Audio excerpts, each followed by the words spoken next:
The invitation came through our family group chat, my mother's perfectly worded message dripping with concerned disappointment. Emergency family meeting. Thursday, 7 p.m. Alexandra needs our help with her situation. My situation?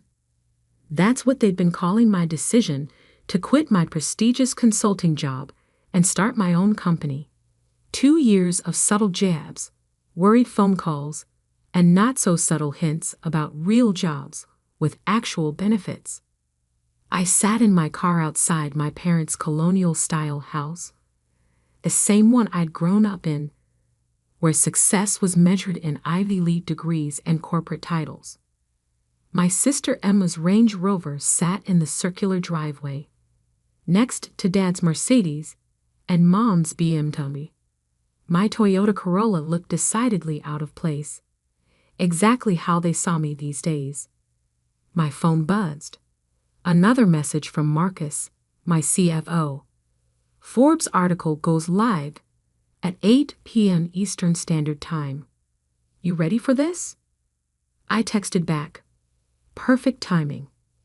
Family intervention starts at 7. His response was immediate. Savage. Want me to send a car to rescue you? No need. Some things are worth waiting for. I checked my reflection in the rearview mirror. No designer clothes tonight. Just a simple black blazer over a white shirt, minimal makeup, hair pulled back neatly. Let them think I couldn't afford better. It made the coming revelation sweeter. The door opened before I could knock. Mom stood there in her channel suit, perfect makeup not quite hiding her frown lines. Alexandra, darling, you're late. By 2 minutes, Mom. Details matter in business, dear. She ushered me inside. Something you might want to consider. The living room was set up like a corporate intervention.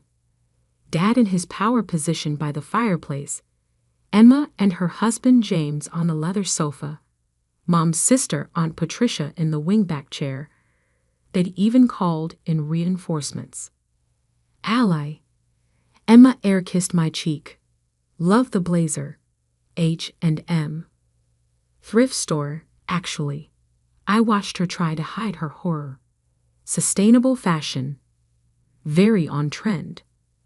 Dad cleared his throat. Let's get started. We're here because we're worried about you, Alexandra. About my situation? I took the least comfortable chair, deliberately facing them all. About your choices, Mom corrected. 2 years ago, you had everything. Junior partner track at McKinsey. That lovely penthouse apartment. William. Ah, yes, William. The investment banker they'd practically planned my wedding to, before I called it off to start my company. And now, Dad gestured vaguely, living in that tiny apartment, driving that old car, working on some, what do you call it? Tech startup, James supplied helpfully. Though startup implies growth potential. He smiled, all teeth, and MBA confidence. I took a look at your sector. The market's saturated. No room for new players without serious capital backing. I bit back a smile. James, who tried to get his own startup funded 3 times before falling back on his trust fund. James, who had no idea he'd been pitching to one of my subsidiary investment firms last month. James, who'd been rejected. Again. We're just trying to help, Emma added. There's no shame in admitting something isn't working. McKinsey would take you back in a heartbeat. Actually, Aunt Patricia chimed in. Barbara's daughter just got promoted to partner there. Youngest female partner in their history. She paused meaningfully. That could have been you. I checked my watch. 7:43 p.m. The Forbes article would drop in 17 minutes. You haven't even told us what your company actually does, Mom complained. All this secrecy, these long hours, and what do you have to show for it? Dad stood, assuming his CEO stance, the same one he'd used for countless boardroom presentations. "We're here to discuss your failing company and plan your next steps. No more avoiding the reality." Emma's phone chimed. She glanced at it, then did a double take. Her perfectly maintained composure cracked. "Oh my God," she whispered, then louder. "Why is your face on Forbes' 30 under 30 list?" The room froze. Mom's wine glass stopped halfway to her lips. James grabbed Emma's phone. "That's impossible," he scrolled frantically. "This can't be." Alexandra Bennett, 28, founder and CEO of Neurotech Solutions. Valued at. This has to be a mistake. $2 billion, I supplied calmly. That's the current valuation after our last funding round. Though that number's a bit outdated now. Dad sank back into his chair. $2 billion? Would you like to know what my company does now? I pulled out my tablet, opening our investor presentation. Neurotech Solutions develops AI-driven adaptive learning systems. We're revolutionizing how machines process and respond to complex data. That tiny apartment I live in, it's actually the smallest unit in a building I own. That old Toyota. I bought it because it's practical and reliable, like all good investments should be. Mom's wine glass trembled. But you never said anything. You never asked. You were too busy lamenting my failure to notice my success. I stood up, straightening my thrift store blazer. Our technology is being implemented by major tech companies worldwide. That's why I've been working such long hours. That's why I've been secretive. And that's why, in about 2 minutes, Forbes is running a feature article about how a 28-year-old woman built a multi-billion-dollar tech empire while her family thought she was failing. Emma's phone kept buzzing, notifications pouring in as the article went live. James looked like he'd swallowed something sour. Aunt Patricia was already dialing, probably calling Barbara about her suddenly less impressive daughter. $2 billion, Dad repeated, shell-shocked. Actually, I checked my phone as Marcus's message came through. Make that $3 billion. We just closed another acquisition. I'd tell you more, but I have a video interview with CNBC in an hour. They're doing a special on disruptive tech leaders. The silence was deafening. Then Mom spoke, her voice small. But why didn't you tell us?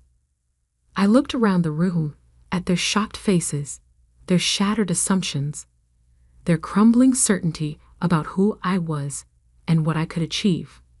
Because sometimes, I said, gathering my things, the best way to succeed is to let people underestimate you. It's amazing how much you can accomplish when no one's watching. My phone buzzed again. That's my car. Unlike my Toyota, this one's actually expensive. Comes with the whole Forbes photo shoot thing. I headed for the door, then turned back. Oh, and Emma? That startup James pitched last month. The one rejected by Bennett Ventures. That's my investment firm. Better luck next time. I left them there, surrounded by their luxury brands and conventional success, while outside, a sleek black car waited to take me to my next interview. Sometimes the best revenge isn't proving people wrong. It's letting them realize that they never really knew you at all. And I was just getting started. The CNBC interview was just the beginning. By midnight, my phone had exploded with messages. Old classmates suddenly remembering our close friendship. Distant relatives claiming they always believed in me. And most tellingly, a series of increasingly desperate texts from my family. Mom, Alexandra, please call us. We need to talk. Emma? OMG, Ally. Why didn't you tell me? I'm your sister. James, about that pitch. Perhaps we could discuss over lunch. Dad, I don't understand. You had all this success and kept it secret. From your own family? I ignored them all, focusing instead on the message from Marcus. Stocks up 12% after the Forbes piece. Tokyo markets opening strong. Ready for tomorrow's board meeting? The next morning, I walked into Neuratech's headquarters, a sleek glass tower in the heart of downtown, my name discreetly etched on the cornerstone. The security guard nodded respectfully. Good morning, Ms. Bennett. My executive assistant, Maya, met me at the elevator. Your family's been calling the office since 6 a.m. Your mother tried to charm her way past reception, but security followed protocol. I smiled. Of course they did. Any other surprises? Your sister Emma posted on LinkedIn about her brilliant tech entrepreneur sister and tagged you. PR wants to know how to handle it. No response necessary. Let her chase the connection.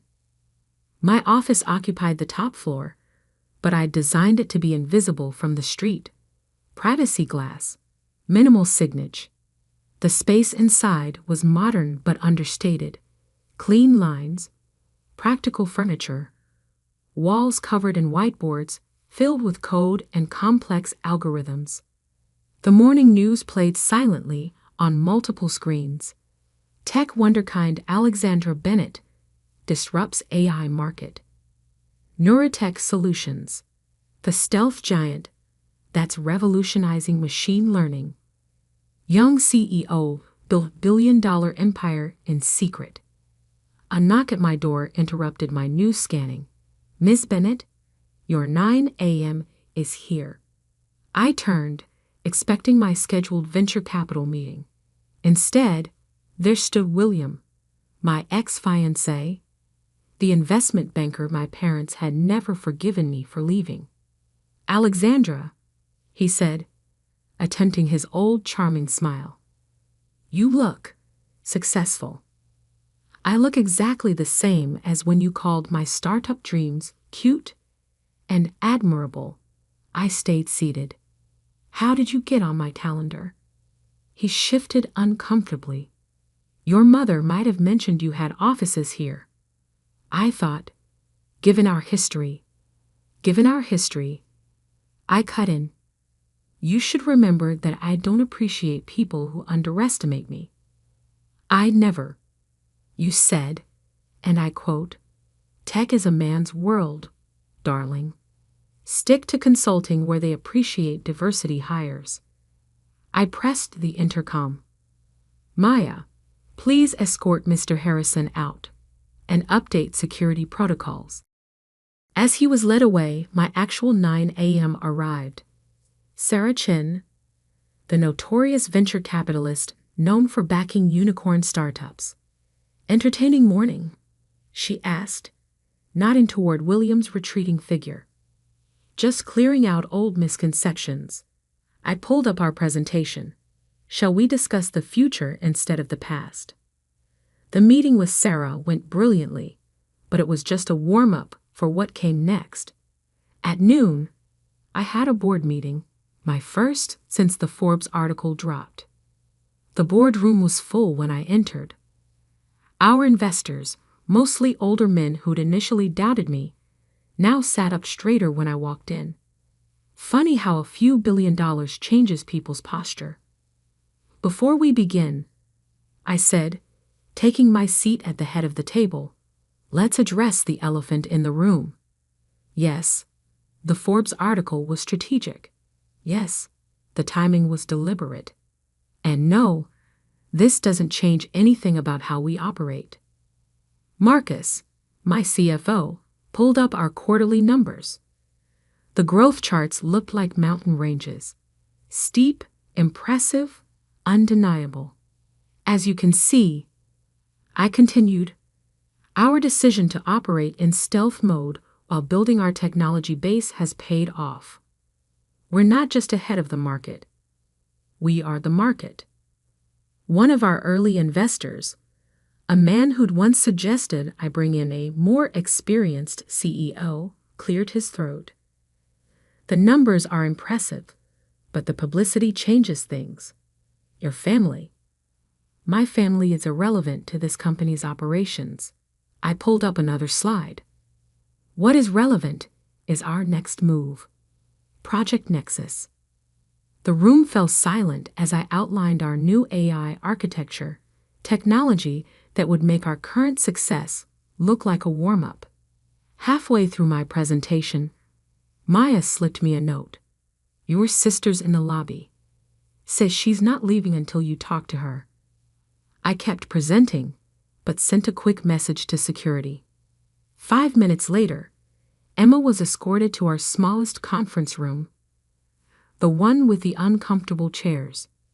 After the board meeting, I took my time reviewing contracts before finally heading down to meet her. She'd been waiting 2 hours, her perfect blowout slightly wilted, her Prada bag clutched like a shield. Really, Ally? She burst out as I entered. You couldn't have security tell them who I am. Your own sister. They know exactly who you are. I sat down. That's why they followed protocol. She deflated slightly. Mom's crying, you know. Dad hasn't gone to work. They feel betrayed. Betrayed? I raised an eyebrow. By what? My success? My independence? Or the fact that they can't take credit for it? It's not like that. We're family. We should have been part of this. Like you made me part of your life? All those family dinners where you and James talked about your achievements. Those charity galas where Mom introduced you as my successful daughter and me as Alexandra. She's finding herself. Emma flinched. That's not fair. We didn't know. Because you never asked. You were too busy feeling superior to actually see what I was building. And now, she gestured around. Now that we know, can't we start over? James would love to collaborate. Ah, yes, James. I pulled out my tablet, opening his pitch history. 3 failed startups, 2 SEC warnings for questionable trading practices, and a trust fund that's dwindling faster than his excuses. That James. Her face reddened. How did you? I know everything about everyone who tries to do business with my company, including the fact that he's been bad-mouthing me to potential investors for 2 years. Amateur hour, I believe he called it. Emma's designer bag slipped from her fingers. He wouldn't. The recordings are quite clear. I stood up. Now, if you'll excuse me, I have a company to run. Wait, she grabbed my arm. What do you want? An apology? Fine, I'm sorry. We're all sorry. Just don't shut us out. I looked at her perfectly manicured hand on my blazer sleeve, the same blazer she'd mocked last night. I don't want anything from you, Emma. That's the point. I built all of this without you, without our parents, without anyone's approval or support. And that's exactly how I'll continue. But what about family? Family? I smiled sadly. Family would have believed in me even without the billions. Family would have asked about my dreams instead of dismissing them. Family would have seen me for who I am, not who they wanted me to be. Her hand fell away. And now, I checked my phone as another alert came in. Now I have a meeting with the governor about making our city the next major tech hub. Feel free to tell Mom and Dad. I'm sure they'll suddenly be very interested in my situation. As I walked out, leaving Emma in that small conference room, Maya fell into step beside me. Your parents are holding another family meeting tonight, she said, checking her tablet. Your aunt's already called 3 reporters trying to claim she mentored you. I smiled. Let them meet. Let them talk. Success is the best revenge, but silence Silence is the best response. The elevator doors opened to reveal Sarah Chen waiting with a group of international investors. "Ready to change the world?" she asked. I straightened my discount blazer, now knowing it would be featured in tomorrow's business pages as tech's new power look. "Always," I replied. "After all, the best innovations come from people everyone else overlooked." Behind me, I could hear Emma's expensive heels clicking toward the exit, the sound echoing like all their years of judgment and dismissal. But I wasn't that overlooked little sister anymore. I was the future. And the future, like success, belongs to those who built it for themselves. 1 month after the Forbes article changed everything, I sat in my office reviewing the latest market reports. Neuratech's stock had doubled. Our AI technology was being called revolutionary by industry leaders, and my carefully maintained privacy had been replaced by constant public attention. Maya appeared in my doorway. "Your father's downstairs." I didn't look up from my screen. The same answer as yesterday. "He's different today. No Mercedes, no power suit. He's wearing jeans." That made me pause. Richard Bennett, CEO of Bennett Global Consulting, wearing jeans? In public? "He's been waiting in the lobby for 2 hours, Maya added, "just sitting there, watching people work." I pulled up the lobby security feed. There he was, my father, looking smaller somehow in casual clothes, holding a worn leather briefcase I'd never seen before. Send him up. While waiting, I studied the collection of newspaper headlines framed on my wall. Neuratech announces breakthrough in quantum AI. Tech's newest billion-dollar CEO refuses family's attempts to take credit. Alexander Bennett. Success doesn't need permission. The last one was from an interview where I had finally addressed the family situation publicly. The reporter had asked why I kept my success secret from my family. My response went viral. Success doesn't need permission, validation, or family approval. It just needs vision and persistence. Dad entered quietly, so unlike his usual commanding presence. He took in my office slowly. The whiteboards covered in complex algorithms, the global market tickers, the view of the city he thought he knew. "Your mother keeps setting a place for you at dinner," he said finally. "Every Thursday night, just in case." I gestured to the chair across from my desk. He sat, placing the old briefcase in his lap. "I've been thinking," he continued, "about your 5th grade science fair." Of all the things he could have said, this wasn't what I expected. "You built a primitive neural network. Used it to predict weather patterns. Everyone else had volcanoes made of baking soda or plants growing toward light. You had algorithms." He smiled faintly. "You won first place, but I missed it. Had a board meeting. I remember. You know what I don't remember? Ever asking you to explain how it worked, or why you were interested in AI, or what you dreamed of creating." He opened the briefcase and pulled out a stack of papers. "So I did some research." He spread them on my desk. Patents, academic papers, early business proposals. My work, dating back years. "You filed your first patent at 19, he said. Created your first AI protocol at 22. Launched 3 successful startups under different names before Neuratech. All while we thought you were just." He trailed off. "Finding myself," I supplied. "Being difficult." He looked up, meeting my eyes. "We were wrong. I was wrong." The silence stretched between us, heavy with years of missed connections. "Did you know," he said finally, "that your mother has started taking coding classes?